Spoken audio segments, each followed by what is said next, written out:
text message, I read it wrong. F from Matos. From Matos, yeah. I read your story. Okay. It's pretty incredible. Very cool. And we met through how did we met? I met through Cuz. You know Cuz? Yeah. Cuz is my homie. Yeah. Because I used to live with Saquon Barkley, he was my roommate. You watch football? Yeah. And so Cuz and I became friends. That's how I found out about you, and obviously your foundation, all that stuff. But I actually love my favorite type of, because you just asked me earlier. So who is your favorite person that you ever interviewed? And I was like, Mike Tyson, whatever. I forget. It's always like the guys that do what you do, because it's the most. I know I couldn't do it. I know that I would not have the balls to be able to go into war and do it. I just know that, which kind of makes me. I don't know if it makes me a pussy. Does it? Well, no. Let's see. Here's. I would disagree with you on that. You actually do. Okay. Because if the motivation was big enough, right? Like if, I don't know, your mom or your brother or sister or somebody that you really love was in a bad situation, you would absolutely jump out there and do whatever you had to do to get them back, right? To protect them or to get them back or whatever, right? So like you do have it in you. So then did you have somebody have something bad that made you enlist? No, not at all. I just, maybe 9/11, I guess. But no, I just wanted to, I just wanted to serve, wanted to protect the country. My dad deployed when I was a kid, so that what got me, thinking about the whole military thing. But you did some badass shit. So it's like, you were post 9/11 when you enlisted? Yeah. 9/11 happened when I was in 4th grade. So yeah, I enlisted in like 2010. Yeah, probably post. Yeah, did our research per usual. A few months after. I love that. So you where did you start off when you first enlisted? How did the whole process go to? Yeah, so I went in when I was so I joined the Navy when I was 17. My parents both had to go in and sign for me to join officially, and then a couple months later finished high school, and then a couple months after that shipped off to boot camp.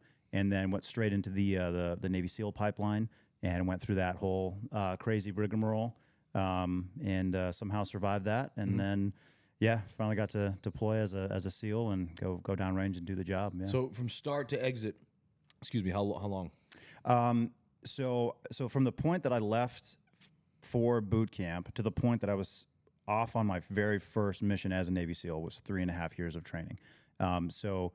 To become a SEAL, it's like 18 months to 2 years, depending on like some of your specialties and stuff. It takes a long time to become a SEAL. But then once you are a SEAL, you then have to work through 1.5 years of training at a SEAL team before they'll even let you deploy on actual mission. So it's 3.5 years just straight of training before you do your first thing as a new guy. Yeah. Right. So Hell Week is one thing that people talk about being brutal. Yeah. What makes Hell Week awful? And is it as bad as they say? It is as bad as they say. I think it's worse. I think it's worse than they say. But yeah, it's 5.5 days, 6 days of no sleep. No, I can do that. Virtually no sleep. Yeah. I win there. What else we got? There we go. That's it. That's pretty much it. No, you gotta. You're constantly wet and freezing the entire time, constantly covered in sand, constantly carrying either a boat on your head, a rock on your back, or a log on your shoulder, and you're moving basically the entire time. And so I think during Hell Week, I think you run the equivalent of like 100 miles or something like that. You're just moving, and you're working as a team. And so what's crazy is before you even get to Hell Week, you lose 50% of the guys who show up, and then just during those final like 5.5 days of Hell Week, of the guys who remain, you lose half of them again. And so is it like they put like and by the way, I'm not being disrespectful anyway because I'm not trying to be funny. Do they put like a pink slip in the locker, or is it like get the fuck out, or how do they do it? Yeah. So what you do is there's a bell. So if you quit, you have to go physically ring this bell 3 times, ding, ding, ding, and that signifies that you're quitting. Then you have to take your helmet off, which has your family name on it, and you have to go put it on sort of that. We have this place we call the grinder. It's basically a giant parking lot.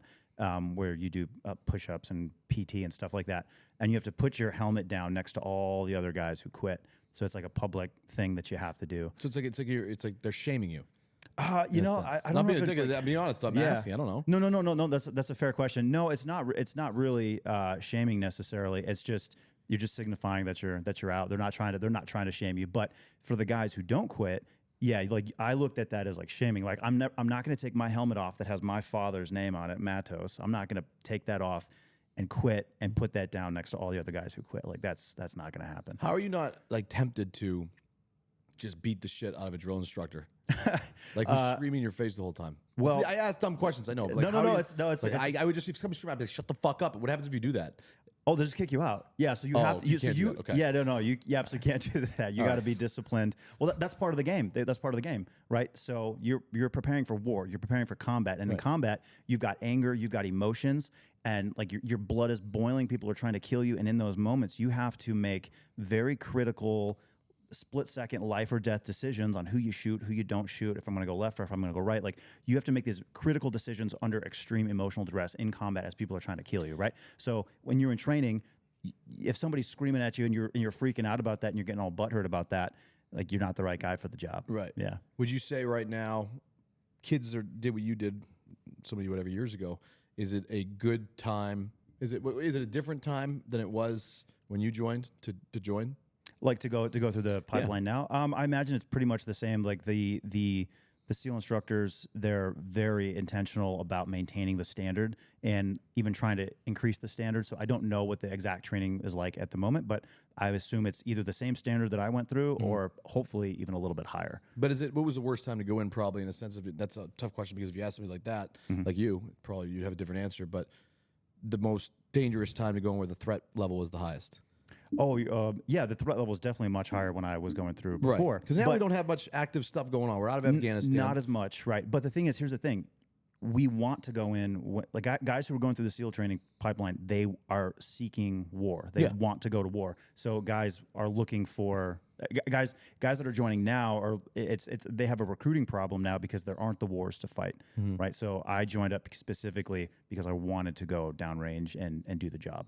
So what I'm very curious about, because you spent time there, is we watched when Afghanistan fell, right, to the Taliban, and it was covered heavily and all that. And then obviously, boof, we leave.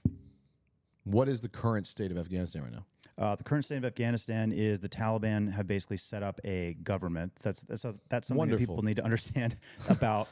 So before we went in, the Taliban were the government. They're not just a terrorist group. They're like a governmental system. And so now that we've left, they now have, I think it's like 40 or 50 billion dollars worth of weapons and equipment. So the Taliban now has night vision, automatic machine guns, basically unlimited ammunition, armored vehicles, and helicopters, all stuff that we left behind and just left there for them. So they are astronomically more powerful than they were before. And so now they also are able to impose their sort of fundamental Sharia law. And so, women aren't going to school, and only God knows the atrocities are being committed against women. And are they still doing really like bad. When we watched? Are they still hanging babies from helicopters and doing all that stuff? Still, are they still doing all that? Well, yeah, the Taliban's going to do whatever they're going to do. They're going to do whatever they're going to do to like oppress and suppress people as much as possible. Yeah, but it's also that place is under so much oppression. It's going to be difficult to even get photos and videos out of what's going on there. You see us ever going back there? I think we're probably going to have special operations forces or aircraft going back there to at least knock out some of these supplies that we left behind. I can see that happening, and if we don't, it's going to be a colossal disaster, because think about all the terrorist attacks that have been able to be perpetrated with a few rifles and box cutters over the last 20, 30 years. Now imagine they have night vision and machine guns and helicopters. Right. So the potential for terrorist attacks in the future are going to be on an entirely different scale. What do you think is going to be the next move they make on U.S. soil? The Taliban? How will it come? I think so. Right now we're definitely dealing with a major open border issue. I think like a month or two ago they arrested I think it was like 12 or 20. I forget the exact number, but it was a bunch of guys who were directly associated with ISIS. So if most likely scenario, I see those guys coming in, getting weapons illegally, and maybe on one particular day doing a mass shooting across multiple states, across all multiple at once, places. just plotting it. So they all come in, they sneak in, and they find this like little Hamburg, these little cells. Yeah, right? yeah. They all kind of get together. Like that was where the Hamburg cell was, where Muhammad Atta and all those guys did all that stuff, right? When the 9/11 shit. Where were they? They were all because they were trained by our people, right? All those guys that flew the planes into. No, I think they went through. They were in Germany, weren't they? The terrorists that flew the planes into oh, I don't know about that. Maybe all that, I did not know about that. Tense. So you spent how many years in Afghanistan? I was only in Afghanistan for 4 months, but I spent enough. 6.5. Yeah, I spent 6.5 years in the military. Yeah. So the reason I was only there for 4 months was because I was there in 2014, so 10 years ago, as we were retrograding and starting to sort of slowly but surely collapse back American involvement in Afghanistan. So this started a decade ago as we started to slowly move back toward the center of the country instead of being out so far. Right. Are you? Take me through a day in the life. Take me through the most dangerous day that you had in Afghanistan. Actually, start to finish. The most dangerous Woke up day from waking up to going to bed. Oh man, that's an interesting question. The most dangerous day I had in Afghanistan. Well, I'll tell you Or the about worst day. Whatever you want. day. Okay, well, actually, this is probably the most important day.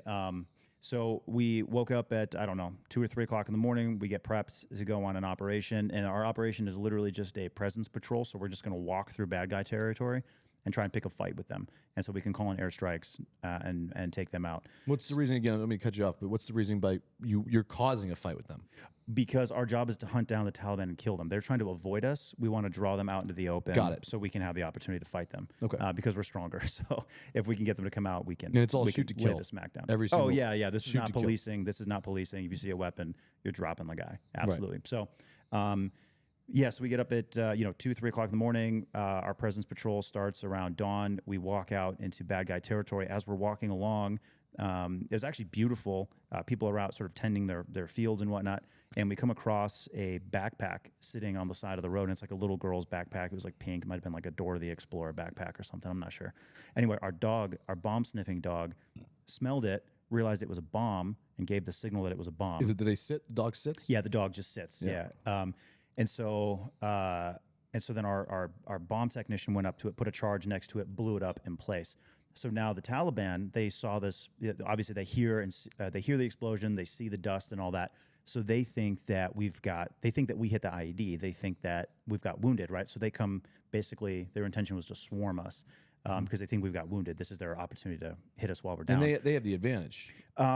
No, they thought they had the advantage, Okay. but none of us were hurt because obviously we found the bomb before it went off. That makes they had home turf. That's why they know the Yeah, landscape. definitely advantage in that way. But somehow we intercepted radio communication that they were going to attack us in a particular place. So the Taliban were swarming to one particular location, and so our platoon commander, he made an awesome decision. He's like, no, we're going to get to this place first. We're going to ambush them. So normally on a patrol, you kind of walk very slowly and kind of carefully. We were just sprinting through through this Afghan village and through the Afghan countryside, sprinting as hard as we could to get into position before the Taliban. So we get down, we get into position. Sure enough, the Taliban shows up. They're like 25 yards away from us in this other tree line. And so we then initiate this ambush on the Taliban, smoke a bunch of them. And then during this firefight, the Taliban, because we're shooting all the guys in the middle, the guys on the edges, the Taliban guys on the edges, they start going around trying to flank us. And so the SEALs on the edges of the edges of our line, they're dropping these guys point blank range as they're trying to attack us. During the fight, one of our Afghan allies was shot like 4 or 5 times, like in the crotch, like in the hips area. So he got messed up real bad. So he's screaming. And so what we did was we moved back a couple tree lines, set up a perimeter. As we're moving back a couple tree lines with the wounded, we called in airstrikes right on the position that we had just been in and very close to that. How quick is the response time? I guess it varies probably, but for the aircraft, yeah. On that particular mission, we already had aircraft just flying above us, just waiting for a fight to pop off. And so it's pretty quick. It can be within a couple of minutes. Right. Bombs are hitting. Yeah. So we moved back to this. We moved back, set up a perimeter, calling the medevac helicopter. The helicopter's on its way in, and so during this time, now this is where we hear the Taliban. They're radioing in. They're saying that they're going to attack us from the south.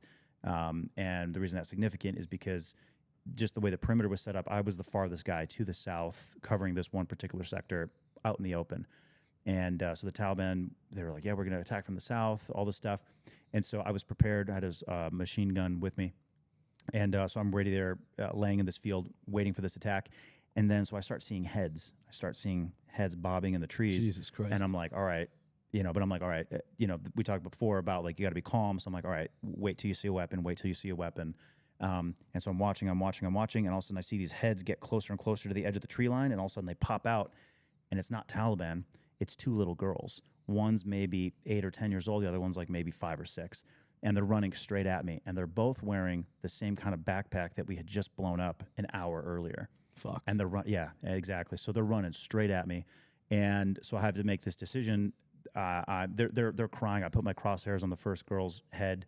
as she's running, and I start screaming at them, waving my arm, and I'm like, get away, Stop, get away, go away, stop, go the other stop, get direction. away. Yeah. So they get closer and closer, and they get to the point where if they detonate their bomb, they'll probably hurt me or kill me, but they're not going to hurt my team. So I give it a little bit longer. I'm like, don't come any closer, don't come any closer. And I'm screaming at them. Eventually, they literally got to the point where I was half a heartbeat away from squeezing the trigger and having to take them out, unfortunately, to protect my team, because I can't have these bombs go off in our lines, because that's just obviously I just can't do that. Luckily, the girls stopped at the last possible second, and I was just screaming at them, and there's just tears, streaming down their face. And the first girl, her face is just taking up the entirety of my scope. Right, I've just got it zoomed in right on her face, and I'm just waving at them to get away. The girls finally turn around and run away, and I see their backpacks sort of bouncing as they're running away, and it's the same kind of backpacks. Yeah. So I don't know for sure that there was something in there, but what I do know is that the Taliban never attacked from the south. That was it. Well, of course. So I'm assuming too they play pretty dirty. They absolutely do play dirty. So I assume that they use children all the time, I'm guessing. Yeah, especially little girls. Women and children? Yeah, they don't care. Right. So that's fucking crazy. Yeah, and so that experience, that getting shot at, almost getting killed, different things like that, that didn't affect me all that much, but what happened to those little girls and the situation that they were in, that messed me up. And that got me thinking about civilians who are caught in wars all over the place. I'm like, where do those little girls run back to? Well, that's what I'm saying too. So how do you think, and how does that conversation go down in a sense? What would they, if there was too explosive in both backpacks, is it kind of like, how do they go about? They just say, run that way, here's this backpack, run that way? Possibly, yeah. Right. That they may very well have done that. And again, I don't know for sure, but I know that, it's evil what these guys do, and whatnot. But I just started becoming aware of, I just started thinking, I was like, man, you got little girls like that. Yeah. And just caught in the middle of all this insanity. And I saw a video too, if we can pull it up too. I saw a video of you, would you say rescuing a girl? Yeah. So what was the situation? You could see obviously the video, we can pull that up, but you went in and there was a girl that was in danger or something? Yeah. So I did my time in the military, and I decided I wanted to get out and basically go volunteer in conflict zones to help civilians. Yeah, so I started my organization called Stronghold Rescue and Relief. Amazing, by the way. Hats off to you. Oh, awesome. Thank you. I hadn't started the organization at this time, so I was volunteering with another group of Americans who were overseas. And so I bought a one-way ticket to Iraq right after I left the military, and I thought I was just going to be doing humanitarian aid work, but I ended up with this group of other volunteers. We ended up sort of being frontline medics for the Iraqi army, because they just didn't have medics. And so I was not a medic during my time in the military, but just because of the training I had as a SEAL, they were basically that you're a qualified medic at that point for them. And so we entered the unit that we were working with, the Iraqi army unit that we were working with. They were ordered to go into Mosul, into West Mosul, which is where ISIS started, and help clear that place out. And so we're in the city, brutal urban combat. At the time, it was the deadliest urban battle that the world had seen since World War II. Since then, it's been worse in like Ukraine and other places. But at the time, that was what was going on there. And so what ISIS would do is, to protect themselves from airstrikes, from a coalition airstrikes, American airstrikes, is they would surround themselves with civilians. They would force the Iraqi civilians to stay with them and surround them. And that way, American aircraft couldn't just bomb the ISIS positions into rubble and whatnot. And so basically, ISIS is using these people as human shields. Yeah, of course. So then, when civilians would try to run away, ISIS would just kill them. So we saw all the time, ISIS would just shoot kids in the back of the head. They'd shoot adults in the back of the head. They just massacre entire families. If you tried to run away and you got caught, they'd just kill you right there on the spot. Where does that evil come from, you think? It comes from ideology. We like to look at guys like ISIS and think, oh, they're psychopaths, they're like crazy people. It's like, actually, they're very normal human beings, but they believe in evil ideology. Like, ideas matter. What your beliefs are matters. What your core fundamental belief in this world, and all of that stuff, it matters, because it will impact your concept of morality and what you consider to be right or wrong. If you're raised from a young age a certain way, you're gonna they think it's good. Think that way. Yeah. So where did that start, you think? Where does that start? Where did that start? The evil? Yeah. Well, it's an extreme form of Islam, unfortunately. So what they saw, so the thing is with the Iraqi civilians who are running away, so most of them, virtually all of them are Muslim, right? And so it's Muslims killing Muslims. And so in that particular case, though, the ISIS Muslims, they see the moderate Muslims who just want to live their lives and be free. When they run away, ISIS now sees them as apostates, which makes you worse than a Jew or a Christian or whatever, right? And so now it's okay to murder those people. That's part of like extremist Islamic terrorist ideology, is like you can kill people who leave the religion. Are you actively right now a stronghold in the organization you're doing? Are you actively taking on people outside of, because you have a subscription-based thing? How's the platform work? Yeah, so we're a nonprofit organization. Right. So all of our money, 100% of it, comes in through donations. And so basically the way that it works is we sort of run it like a Netflix subscription, to where we have people go to the website and they can sign up to just give a small amount per month. And if people sign up, they get a Stronghold T-shirt. We send that to them in the mail. And we don't need shit. What's that? We don't need shit. We're good. We don't need the T-shirt. Okay. You can just do what you do. You know what I mean? But yeah, that's how we raise funds. That's 99%. So where does somebody's donation go to? So somebody, I put $100,000 or whatever donation, say, fuck the subscription. I just want to donate $100,000 to what you're doing. Right? I want to donate $100,000.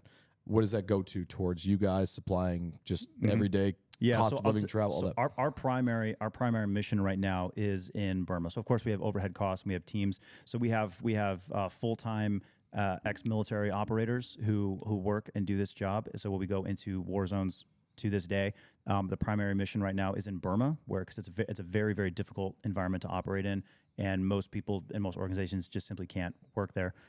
So what the money does is it goes to our mission to send veterans into war zones to do two things primarily. It's frontline mentorship, like frontline sort of security mentorship for villages and people who are being actively facing genocide and mass rape and murder and all this stuff.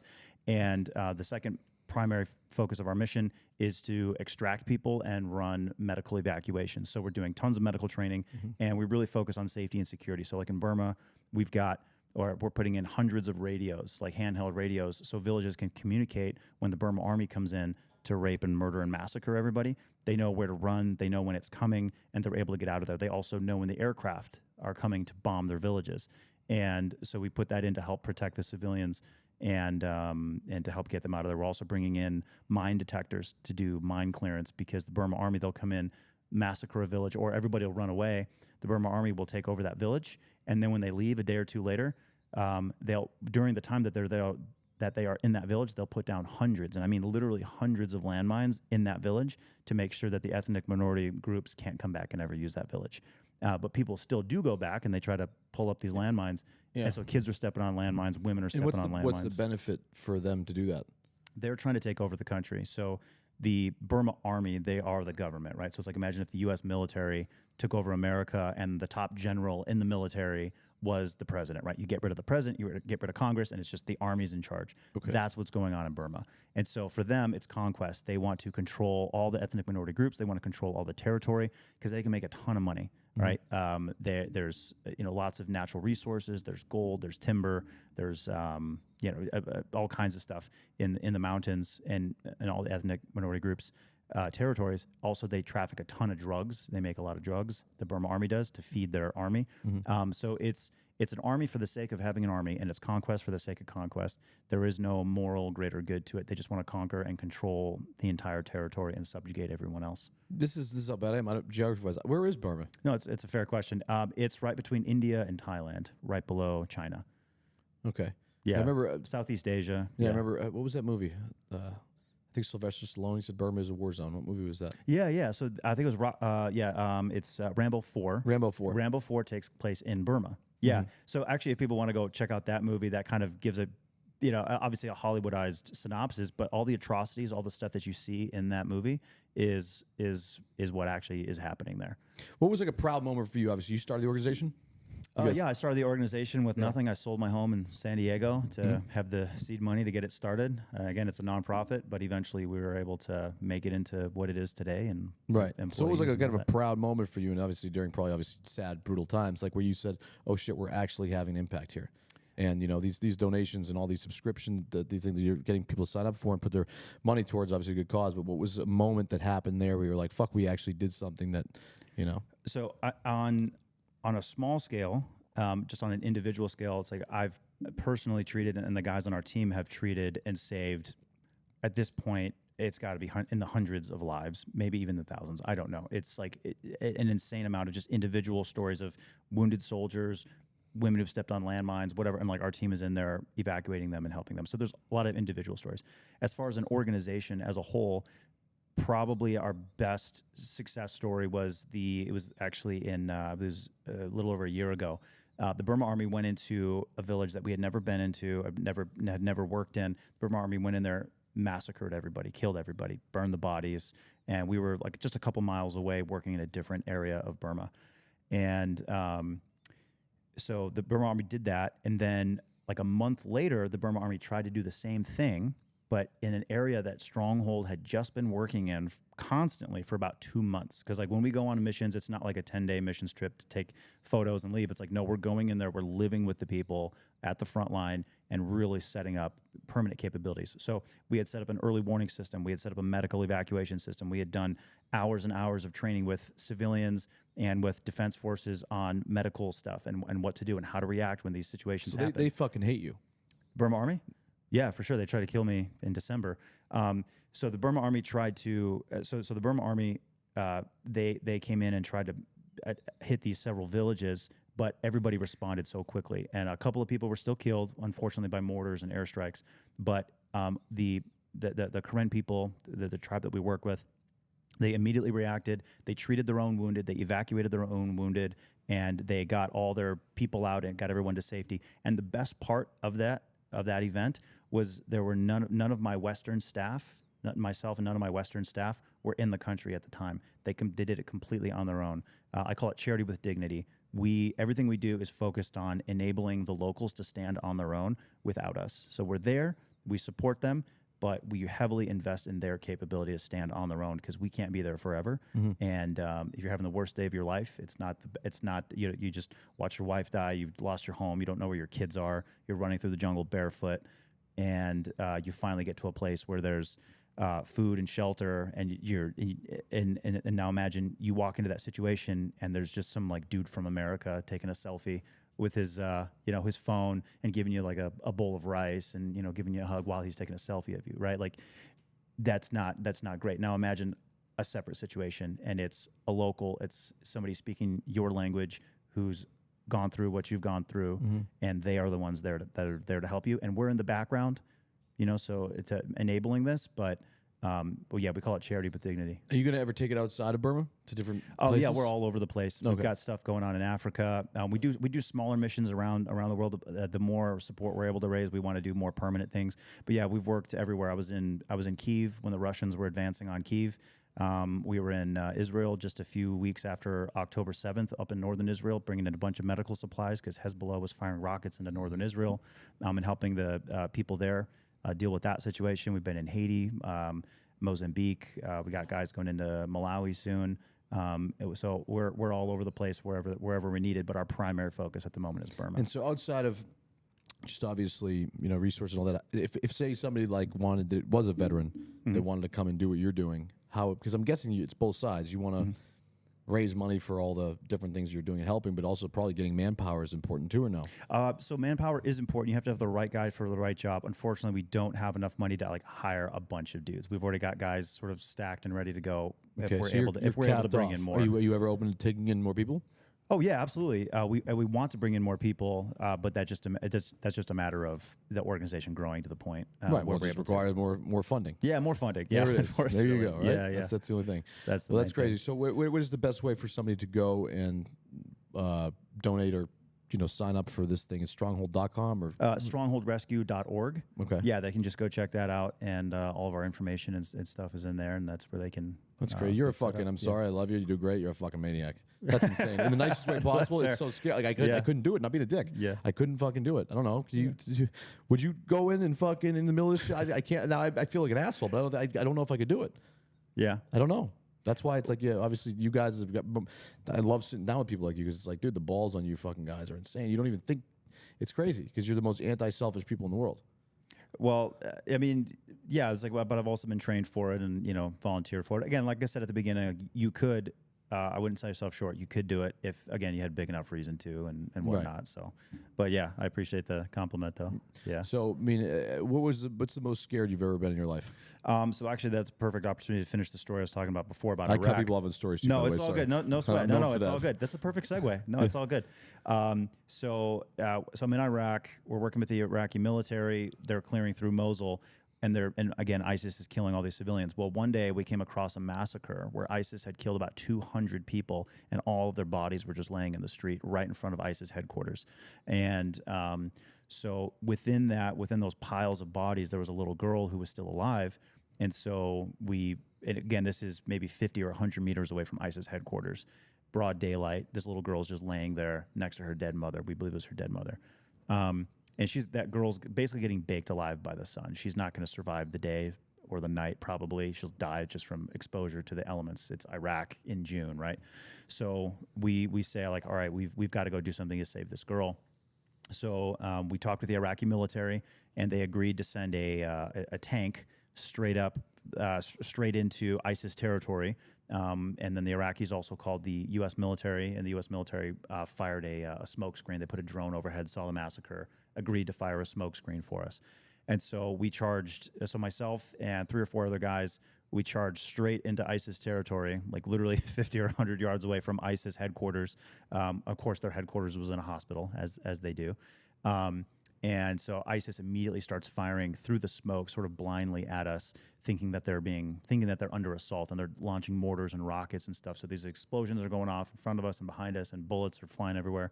And we're sort of running over the bodies of all the dead, because we're running through a killing field, and where all these people have been killed, and it's all civilians. It's all civilians: women, kids, old people, pregnant women.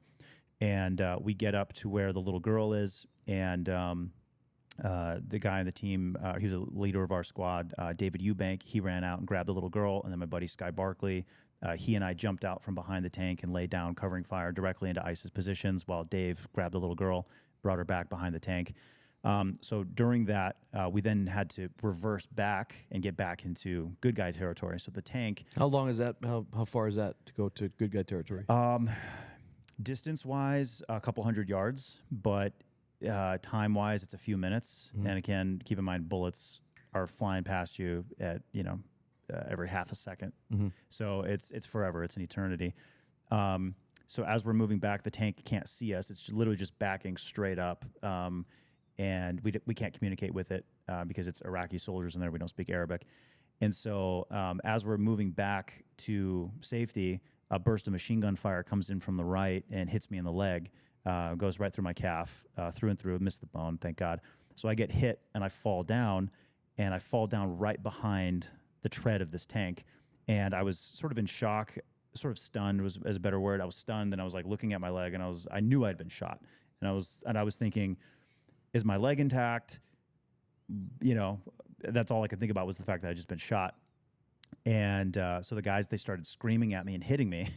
And I turn around and I look, and the tank is literally, I could reach out with my arm and touch, if I wanted to, the tank tread. The tank is about to run me over. And it doesn't matter which one it was. It was a tank. But it was your guys' tank. Yeah, it was a But they just don't friendly right. tank. They just can't they see just us. Can't see they us. can't see us. Yeah, right. There's nothing they can do. Wrong place, wrong time. Wrong place, wrong time. Bad place to fall. So I popped back up, and luckily my leg held intact. And so that was the moment that I was the most afraid in my entire life, and on that mission, was because at that time, so we have this. There's a psychological phenomena of denial where when you go into combat, you go into a bad situation, you're always thinking like, it couldn't happen to me. I'm not going to get hit. But over time, that facade and that denial in your head starts to break down, right? You hear the bullets flying past you, and all of a sudden you realize, oh, this could actually happen. And you see someone else get shot, and you're like, oh, that sucks for him, but it's never going to happen to me. And then eventually it happens to where you get hit.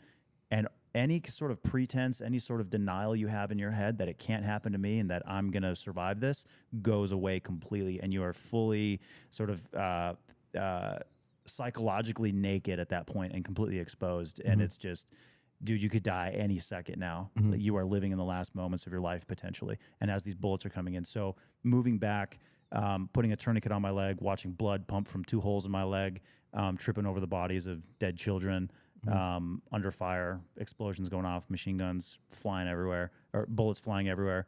That was the most afraid I've ever been. Yeah. What's the process? What's the process with the girl? So once you recover the girl, her parents are both dead. What's the process? Just get her to safety, and you got to figure it out. Or? We got her to safety, and then the Iraqi military was able to find family members of hers. And she was given, I believe, to an aunt and uncle. Were able to take her in, and we saw photos of her a couple years ago, and her starting her first day of school, and all that kind of stuff. Yeah. So it was do you have any regrets from that? From your whole entire experience and just the whole process in the military? Yeah. Like in the military and everything. Honestly, no. I mean, obviously hindsight's 2020. There's different things I wish I could have done this better or that better, but I can honestly say that every time under fire, I did my best. And you know, obviously I've made mistakes and things, but I have absolutely no regrets from everything that I've done. Yeah. Have you ever dealt with all the PTSD stuff? Yeah, absolutely. Yeah, it was really, really bottled up. So one of the things that you go through during SEAL training is you're very good at compartmentalizing, because you're constantly in pain, physical pain. You're constantly in sort of, I guess, psychological, emotional pain, because you know the suffering that's going to continue through this process of trying to become a SEAL. So they select for people who can just kind of, you know, smash that down in the deep parts of your soul and deal with it later, right? And so the same thing in combat, it's the same thing, but it's to a much, obviously the experience is much more intense. And so when you come back from that, there's all that stuff is still in you, all that dark stuff, you're taking a life sometimes, right? You're doing it for everybody. That's got to fuck some people up, right? Yeah, and then you're seeing dead children. You're seeing this stuff all the time, and so it's messed up. But like, to be 100% honest, in my head, probably 150, 200 times a day, I see images in my head, just flashbacks of just dead kids or dead friends or dead people that I saw. And it's because they are like imprinted on your brain forever. So what's the best coping mechanism for you? For me, family is the most important, accepting sort of what's going on. And I'm also a Christian. And so that helps me stabilize and move on. But yeah, I've definitely dealt with the PTSD and the inability to sleep and having like a full blown sort of mental breakdown and depression and all these different things. Depression in particular, that's what really, really got me, and it just crushed me. And I had a lot of survivor's guilt because of, you know, and there's a million other stories we could go into. Like I watched my best friend die. Funny thing is, Burma, bad time to say this. I could sit here and listen to that all day. Yeah, but like literally, truthfully, I could hear these stories because it's so fucking amazing what you guys do and what you go through. It's great. I think these are my favorite type of sit downs because it really is. It's just real life. There's no bullshit behind it. There's no, this is what really fucking happened. These are guys that are really out there risking their lives. So like, I mean, like I said, I could sit down here and talk all day about this. Yeah, it's the most fascinating thing that guys actually have the. I mean, I hope one day I could actually. I mean, it's too late now. I'm 37 years old. I'm not fucking going in anywhere. I can't listen anywhere now. But yeah, I mean, I respect you guys more than fucking anybody else out there. There's nobody you can respect more than. Yeah, I appreciate guys that put themselves in line, whatever. And that's why, huge supporter of your organization that you built and your foundation and all that. So hopefully, all my audience and whatnot sees this and obviously does what they can and at least does the research and goes to the website and checks it out because it's definitely it's the right thing you're doing. Yeah, which is cool. Yeah, and it was an absolute honor and pleasure to sit down with you, brother. Website again? StrongholdRescue.org. StrongholdRescue.org. Go check it out. Pleasure, brother. I don't even know what to say. Hats off to you. Appreciate you. All right, brother. Thank you. Pleasure.